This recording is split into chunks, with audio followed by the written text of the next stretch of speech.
नमस्कार, मैं हूं अनिल के अंकुर और आप देख रहे हैं जनता टीवी। जनता टीवी के इस खास पेशकश सीधा सवाल में आज का सवाल उस शख्सियत से है जो मूलतः डॉक्टर थे लेकिन बाद में राजनीति में आए और इस समय प्रदेश सरकार में मंत्री हैं।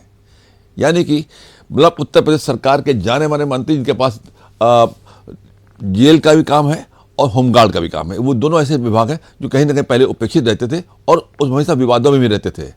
धर्मवीर प्रजापति जी का स्वागत है आपका।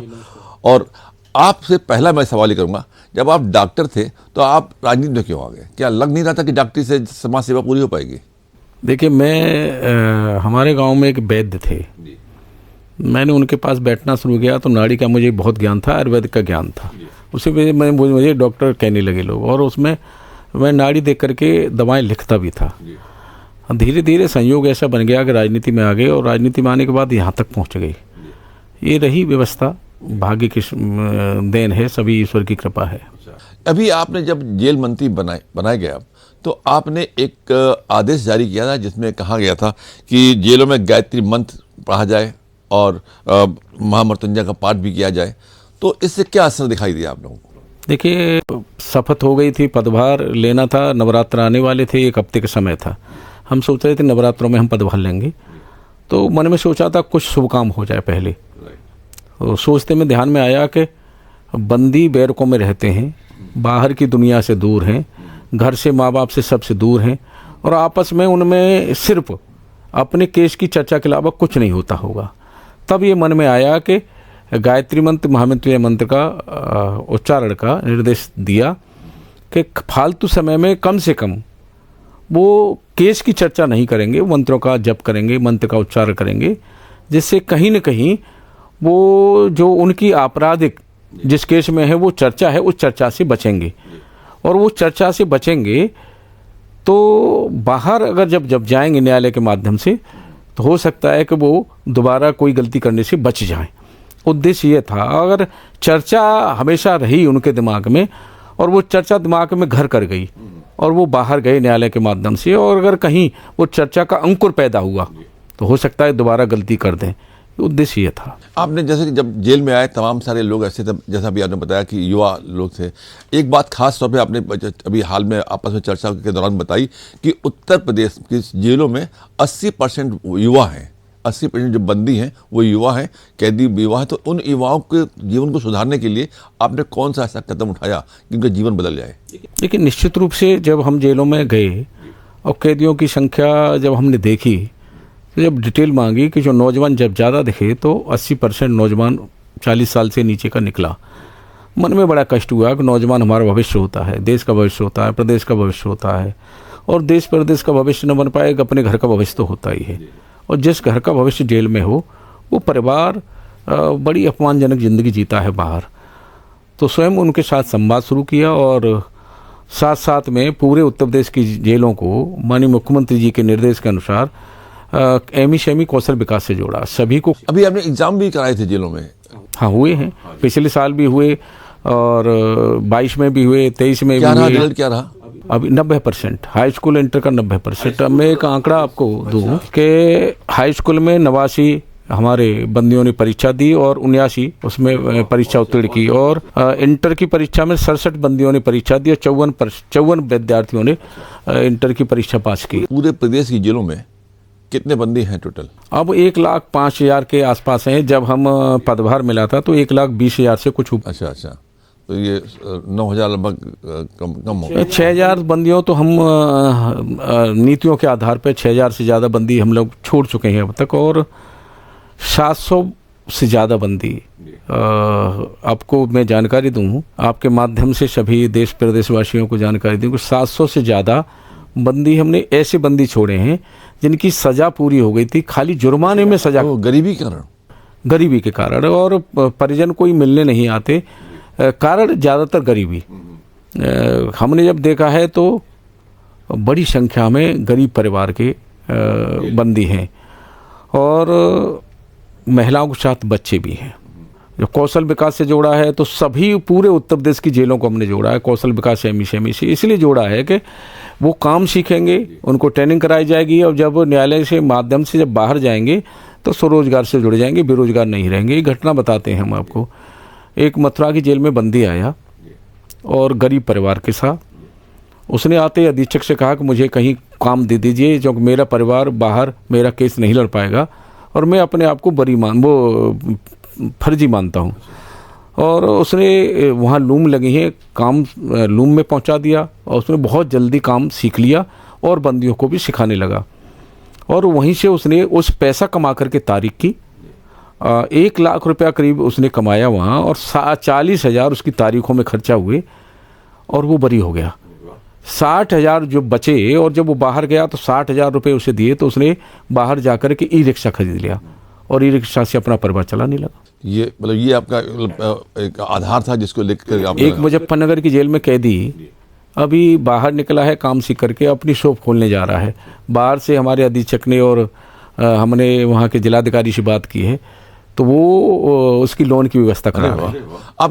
हमने ऐसी चर्चा में सुना है कहीं पे कि आप स्कूलों में कहीं तमाम संवाद करते हैं और लोगों को, आप जेल मंत्री हैं, होमगार्ड मंत्री हैं, तो स्कूलों में क्या इस बात की चर्चा करते हैं? हाँ, मेरे दिमाग में आया कि अंदर तो एक बहुत बड़ा समूह है और वो दुनिया से अलग हैं, तो उनके साथ हम संवाद कर लेते हैं।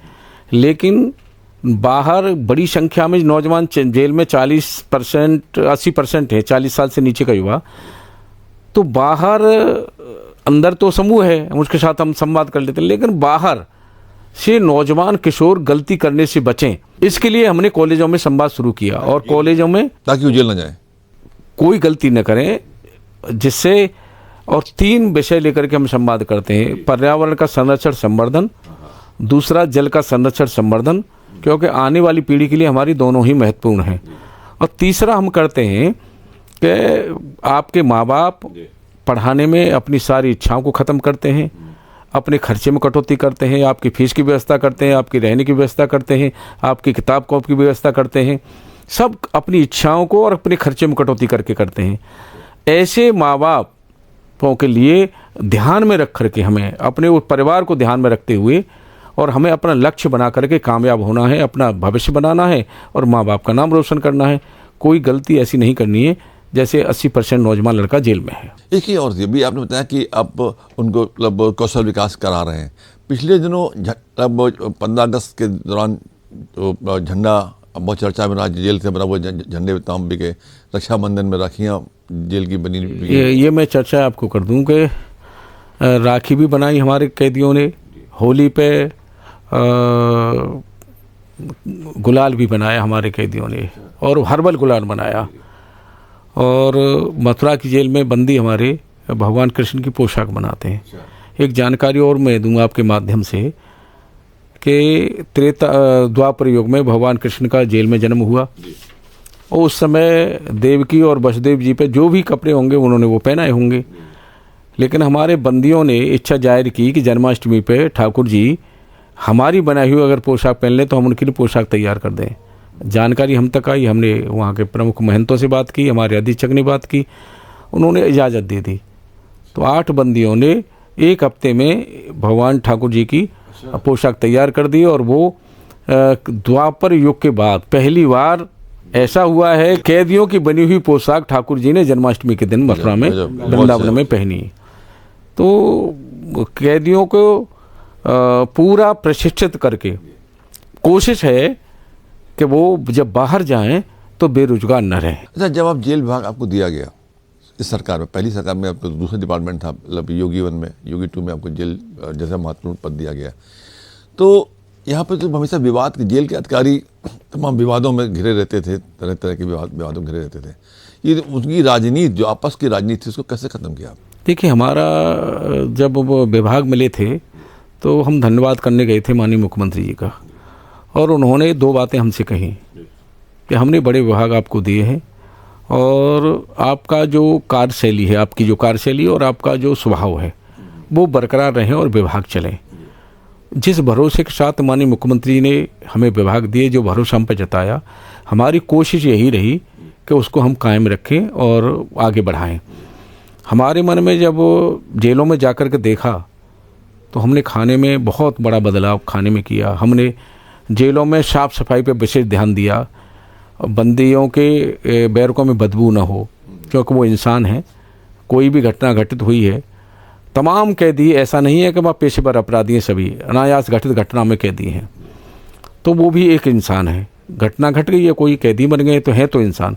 इस साफ सफाई पे, खाने की व्यवस्था पे उनका उत्पीड़न न हो, ये भी हमने ध्यान रखा। और पूरी तरह से पढ़ने वाले बच्चे हों, उनको पढ़ने की आज़ादी दी, खेलने कूदने के लिए व्यवस्थाएं हमने की, योगा का कार्यक्रम हमने तमाम जेलों में खेल मैदान बनवाए हुए हैं। वो हम बता रहे हैं कि हमने योगा का कार्यक्रम कराए, हमने बच्चों को खेलने के, वहाँ वॉलीबॉल भी होती है, कहीं क्रिकेट टूर्नामेंट भी होते हैं कैदियों में। और हमने विशेष करके फोकस किया है कि जो अनायास घटना में कैदी हैं वो विकृति मानसिकता में न रहें और बिल्कुल एक सुधार के रूप में और सुधर के बाहर के जाएं। हम उनसे जब संवाद करते हैं तो उनको उनके परिवार से कनेक्ट करते हैं, उनको याद दिलाते हैं कि आपके माता पिता हैं बाहर, आपकी बहन है बाहर। आपके जेल में आने के बाद उन्हीं से हम पूछते हैं क्या अच्छा परिवार का आपकी बहन बेटी शादी के योग्य है तो कोई लेगा क्या, तो वो स्वयं मना करते हैं कि अच्छा परिवार वाला नहीं लेगा। तब उनको बताते हैं हम कि आपकी वजह से एक गलती कारण माँ बाप अपमानजनक ज़िंदगी जीते हैं, आपकी बहन है बेटी है घर में, वो अच्छे परिवार में नहीं जा पाती, तो जिसके योग्य घर बर नहीं है वहाँ जाती है वो। आपकी एक गलती कारण आपके घर भाई है तो उसकी कोई शादी करने नहीं आती, इमोशनल, तो पूरा परिवार संकट में आता है। जब इतनी बात सुनते हैं कैदी तो सैकड़ों कैदी फिर रोते हैं, और रोते रोते फिर वो हम उनको बुलाते हैं, फिर वो स्वयं अपील करते हैं कैदियों से कि भाइयों ऐसी कोई गलती मत करना जिससे दोबारा हम आए परिवार। मैंने भी आपसे सवाल किया था कि अधिकारी जो सियासत करते हैं उनको आपने कहा नहीं कि सियासत हमारा काम है, आपका काम करना है, जो जेल विभाग में अक्सर होता रहता है हमेशा। लेकिन निश्चित रूप से जैसी विचारधारा अपने विभाग के मुखिया की होगी, अधिकारियों को उसी रूप से काम करना पड़ेगा। हमारी इच्छा है कि हम बदलाव लाएं, जो मुख्यमंत्री जी ने हमें पे भरोसा जताया है उसको हम आगे बढ़ाएं।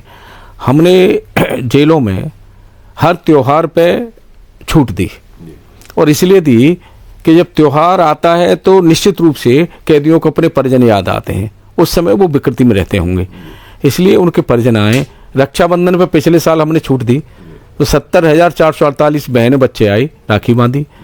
उस समय 1,20,000 करीब कैदी थे, इस बार 1,05,000 कैदी थे, लेकिन संख्या बढ़ी 80,973 बहनें और भाई बच्चे आए, तो संख्या बढ़ी। और 80,973 बहनों ने राखी बांधी, बाहर जाके मुख्यमंत्री जी की प्रशंसा की उन्होंने कि उनकी वजह से हमने करवा चौथ का व्रत आता है। जेल में नियम में है कि पति पत्नी एक ही जेल में 10 साल से हैं, पति रहता है पुरुष बैरक में, महिला बैरक में, मिल नहीं पाते, शक्ल नहीं दिख पाते। हमने जब करवा चौथ का व्रत आया पिछले साल तो हमने कहा कि जो महिलाएं व्रत रहें उनको बैरक से बाहर निकाल करके पूजा का अवसर दिया जाए, उनके पति अगर जेल में है तो उनको भी ला करके उनके समक्ष खड़ा कर दिया जाए। हाँ बिल्कुल, ये चर्चा रही। और वो महिलाओं ने बाहर से जो महिला गई उन्होंने ये आकर के अपने मोहल्ले में बताया कि हमें आज लगाया कि हम भी सुहागिन हैं, तो ये चीजें होनी चाहिए। जेल में तो आपने जिस तरीके से अभूतपूर्व परिवर्तन किए हैं, तमाम हमेशा चर्चा होती है इस प्रकार से, अभी आपने बताई भी तमाम चीजें। एक आपका दूसरा डिपार्टमेंट है होमगार्ड। होमगार्ड जो आमतौर पर होमगार्ड जो चीज़ एक कल्पना आती है, तमाम अफसर भी होते हैं, जो कल्पना आती है उस चौराहे पे खड़ा होने वाला एक सिपाही के अंडर में काम करने वाला एक छोटा सिपाही, जिसको हमेशा दरोगा जी चाय मंगाने से लेकर के सब्जी धोने तक के काम कराते रहते हैं। इस छवि को कैसे सुधारेंगे आप? हमने सुधारा है, बहुत कुछ सुधारा है हमने। आज समाज में होमगार्ड विभाग के प्रति सम्मान बढ़ा है। होमगार्ड विभाग को हमने सामाजिक कार्यों से भी जोड़ा। जैसे वृक्षारोपण का समय आया तो पिछले साल 5 लाख पौधे हमारे होमगार्ड विभाग ने लगाए। अमृत सरोवर जो बने हैं उन पर हमारे होमगार्ड विभाग ने वृक्षारोपण किया। उसमें हमारे विधायक, मंत्रीगण, मुख्य और ब्लॉक प्रमुख सभी ने सहभागिता की। तिरंगा यात्रा पिछले साल हमारे होमगार्ड विभाग ने निकाली, माननीय प्रधानमंत्री के आह्वान पर, ब्लॉक में, जिले में, फिर मंडल में, फिर समापन माननीय मुख्यमंत्री जी ने किया उसका। तो होमगार्ड विभाग भी, और जब भी हम होमगार्ड की बैठक करते हैं तब एक निर्देश देते हैं कि आप तहसील में हैं, आप कलेक्ट्रेट में हैं, आप थानों में हैं, वहाँ मानवीय दृष्टि से भी आप काम करिए, खाली ड्यूटी नहीं करनी, मानवीय दृष्टि से भी। कोई बुजुर्ग व्यक्ति हर चौराहे पर आप खड़े दिखाई देते हैं, कोई बुजुर्ग व्यक्ति या बच्चा है रोड पार कर रहा है और दिख रहा अकेले बुजुर्ग व्यक्ति है तो उसको रोड पार करा दीजिए। और तहसील में कोई मिलने आया है, मान लो एसडीएम से कोई मिलने आया है, तहसीलदार से कोई मिलने आया है, कोई बुजुर्ग व्यक्ति है, महिला है, तो उसको जाके मिलवा दो। हमने कहा ये मानवीय दृष्टि से भी काम होने चाहिए। जब ये व्यवस्थाएं हुई हैं तो बहुत बड़ा समाज में और उनमें सम्मान बढ़ा है। आज हमारे होमगार्ड का जवान, हमने वर्दी पर विशेष फोकस किया, अच्छी वर्दी होनी चाहिए। जब हम पैसा वर्दी का दे रहे हैं, आपके सीधे खाते में दे रहे हैं, तो अच्छी वर्दी बनवाइए, पहनिए अच्छी वर्दी। ऐसा नहीं लगे कि खेत में काम करके आके आप चौराहे पर खड़े हैं, लगे कि होमगार्ड का जवान है। तो ये व्यवस्थाएं हमने बहुत कुछ होमगार्ड की अगर हम बात करें तो होमगार्ड ने अभी हमने बैंकों से टाई अप किया है। जैसे होमगार्ड का जवान हमारा, भगवान न करे किसी के यहाँ कोई घटना हो, तमाम घटना ऐसी हो जाती थी कि होमगार्ड का जवान हमारा मोटरसाइकिल से घर से आता है, ड्यूटी करता है, फिर जाता है। तमाम घटना ऐसी होती थी कि वो एक्सीडेंट हुआ और इस दुनिया में नहीं रहा, तो खाली हाथ रहता था। हमारे माननीय मुख्यमंत्री जी ने 5 लाख की व्यवस्था उस परिवार को की, अगर आश्रित कोई है तो उसको विभाग में ले लिया जाए। उसके बाद हमने बैंकों से उसे टाई अप किया और बैंकों से टाई अप करके केवल उनको अपना दैनिक भत्ता है वो बैंक में लेना है, खाते में लेना है और पैसा अपना यूज करना है। 1 रुपया उनका कटेगा नहीं और 30 लाख 35 लाख रुपया बैंक उनकी ऐसी घटना पे देती है। तो 40 लाख रुपया जब उस परिवार को मिलते हैं तो उसके बच्चों की परवरिश हो जाती है। ये भी हमने किया बहुत अच्छा कदम, वाकई में बहुत अच्छा कदम है। एक चीज़ और जानना चाह रहे थे हम आपसे कि अभी थोड़े दिनों पहले भी चर्चा हुई थी जिसमें इस बात को निकल के आया था कि होमगार्डों की संख्या बहुत कम है, तो इनकी भर्ती कब से शुरू हो रही है? देखिए वो माननीय मुख्यमंत्री जी से हमने चर्चा की है, अब जैसा निर्देश होगा उसमें होगा। चलिए, आपने बहुत सुधार किए होमगार्ड को भी, होमगार्ड की जिंदगी में भी। और एक जानकारी और में हम दें, हर जेल में 250-300 कैदी ऐसे हैं जिनसे कोई परिजन उनसे मिलने नहीं आता। कारण है वो तारीख कर करके दुखी हो गए, फिर परिवार को पालने में उनकी परिस्थितियां आती हैं तो परिवार को पालने में लग जाते हैं, भाग्य भरोसे उसको छोड़ देते हैं। तो जेलों में जो कंबल मिलते हैं ओढ़ने बिछाने को, बस वही रहते हैं उनके पास में। तो ऐसे कैदियों के लिए हमने पिछले साल सर्दियों में अभियान चला करके 37,500 गर्म कपड़े बंटवाए। अभी जानकारी मिली जन्माष्टमी पे, रक्षाबंधन पे, कि आगरा की जेल में 150 कैदी ऐसे हैं जिन पर सालों से एक ही जोड़ी कपड़े हैं, बदलने के लिए कोई कपड़ा नहीं, कच्चा बनियान भी एक ही है। हमने अभी 150 जोड़ी कपड़े उनको, नए कपड़े खरीद के उन कैदियों को दिए और उसमें तमाम कैदी भावुक हुए। एक मेरे पास, मैंने बुलाया भी कैदी, बड़ा भावुक अपील की उसने कि देखिए हमारी एक गलती के कारण हम यहाँ पड़े हैं सालों से एक ही जोड़ी कपड़े में, अगर मुख्यमंत्री जी ध्यान नहीं देते तो ये भी नहीं मिलते हमें। ऐसी भाइयों गलती कोई नहीं करनी है जिसके कारण हमारे सामने ये समस्या आए। हम यहाँ इस परिस्थिति में जिए और बाहर परिवार संकट में रहे। ऐसे ही हमारे हर त्योहार हमने जेल में मनाया। मैंने स्वयं दीपावली, होली, अपना जन्मदिन, राजनीति में नहीं थे तो जन्मदिन नहीं मनते थे, लेकिन अब जन्मदिन मनने लगे हैं तो अपना जन्मदिन कैदियों में हमारा। और लगभग पिछले साल की बता रहे हम 30 जेलों में हमारे कार्यकर्ताओं ने, हमारे अपने मित्रों ने 30 जेलों में मिठाई, कहीं फल, कहीं शरबत बांट करके हमारा जन्मदिन मनाया। तो मुझे खुश आत्म संतुष्टि होती है। बहुत बड़ी बात है। आप अच्छा काम कर रहे हैं, आपने कितना सुधार किया जिस तरीके से, और युवाओं को आपने पढ़ाने के लिए जो जेल में बंद है उनको पढ़ाया, और जबकि 90% नंबर लेकर। अंग्रेजों के समय का माननीय मुख्यमंत्री कार्यकाल में जेल में कानून बदला और हमने उसमें पहले महिलाओं को, सुहागिन महिलाओं को भी मंगलसूत्र पहनने की आज़ादी नहीं थी, लेकिन हमने मंगलसूत्र की आज़ादी दी, हमने कपड़े पहनने में छूट दी। हमने दोपहर के बाद में कैदियों को कुछ नहीं मिलता था, 11 बजे के भोजन के बाद में फिर हमने चाय बिस्कुट की व्यवस्था की है दोपहर बाद में खाने से पहले। तो बहुत कुछ चेंजेज किए हैं। ऐसे ही तब्दीलियाँ लाते रहें और विभाग में बिल्कुल नया नाम, नया रोशन करें जिस तरीके से आप चाहते हैं, कल्पना के अनुरूप वैसे ही विभाग बने। देखिए माननीय मुख्यमंत्री जी ने हमसे जो अपेक्षा की थी, कोशिश हमारी वही है कि उससे हम और आगे जाएं और माननीय मुख्यमंत्री जी का नाम रोशन हो, अपने प्रदेश का नाम रोशन हो और कैदियों में परिवर्तन आए। एक परिणाम मंत्रों का आया है। परिणाम यह है कि हर शनिवार मंगलवार को उत्तर प्रदेश की सभी जेलों में सामूहिक रूप से कैदी हारमोनियम बाजे के साथ, ढोलक के साथ में सुंदरकांड और हनुमान चालीसा का पाठ करते हैं, सैकड़ों के बीच, सैकड़ों की संख्या में। प्रवृत्ति बदली है उनकी, वो विकृति मानसिकता से बाहर आए हैं। दूसरा एक और परिणाम हमें देखने को मिला है कि कैदियों में आपस में वाद विवाद नहीं हो रहा जेलों में, ये भी बहुत बड़ी उपलब्धि है। हाँ, इस बीच कुछ कम हुआ है, बहुत कम हुआ है। बहुत बहुत कुछ बदलाव हुआ है। धन्यवाद, आप स्टेज बता रहे। जी जी, आपका भी बहुत बहुत धन्यवाद। आपने समय दिया, इसके लिए बहुत ज़्यादा धन्यवाद। धन्यवाद।